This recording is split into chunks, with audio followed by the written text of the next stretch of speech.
I'm Reid. Now, I happen to be an American citizen. I was born in Brooklyn, New York, and raised in Denver, Colorado. But my parents were immigrants.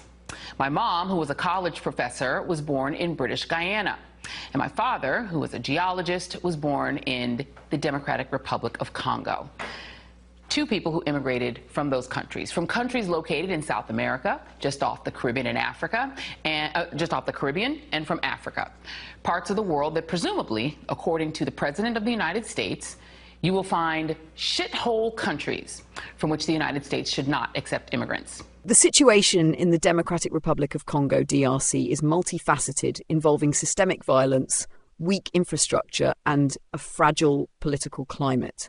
Here is an overview of the dangers and infrastructure challenges, along with an outline of the ongoing violence.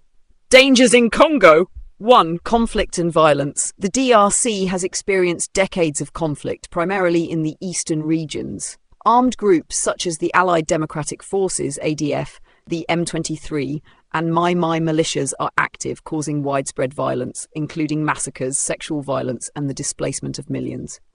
Ethnic tensions and disputes over land and resources often escalate into violence. The 1994 Rwandan genocide contributed to regional instability as many perpetrators fled to Congo, exacerbating conflict dynamics. 2. Resource exploitation. The DRC is rich in resources such as gold, diamonds, cobalt, and coltan, essential for electronics. Illicit mining operations fuel conflicts, with armed groups controlling and taxing these activities to finance their operations. Workers, including children, often face exploitation and unsafe conditions. 3. Humanitarian crisis. Ongoing violence has displaced over 6 million people internally. Refugee camps and host communities are overcrowded, leading to food insecurity and poor sanitation. Health crises like cholera outbreaks, malaria, and the Ebola virus have compounded the dire conditions. 4. Political instability.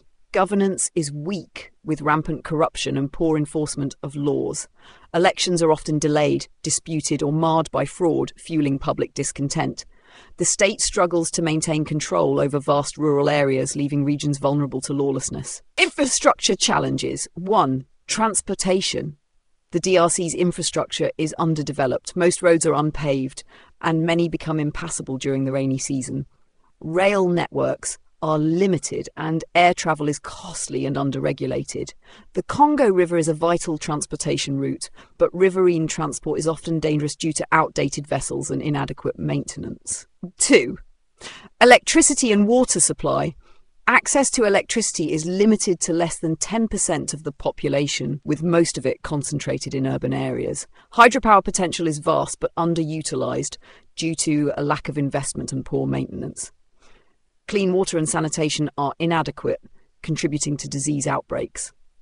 3. Healthcare and education. Healthcare facilities are sparse, poorly equipped, and understaffed.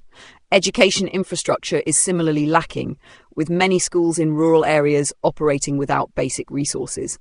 Killings in Congo.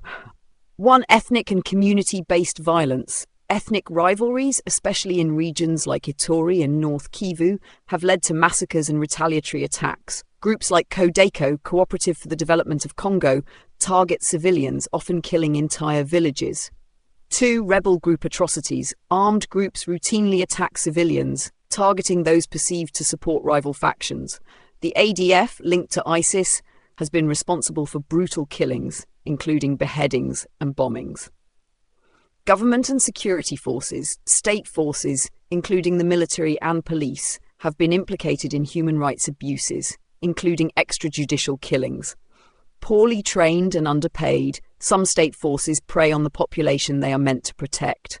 4. Mass displacement and starvation. Violence has forced millions to flee, and in some cases, displaced populations face starvation or death due to lack of aid. Attacks on humanitarian workers further restrict access to aid in conflict zones. We need more Haitians, Trump said, the Post reports, citing people familiar with the meeting. Take them out.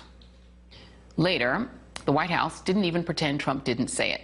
Its response to the reports reads in part, certain Washington politicians choose to fight for foreign countries, but President Trump will always fight for the American people.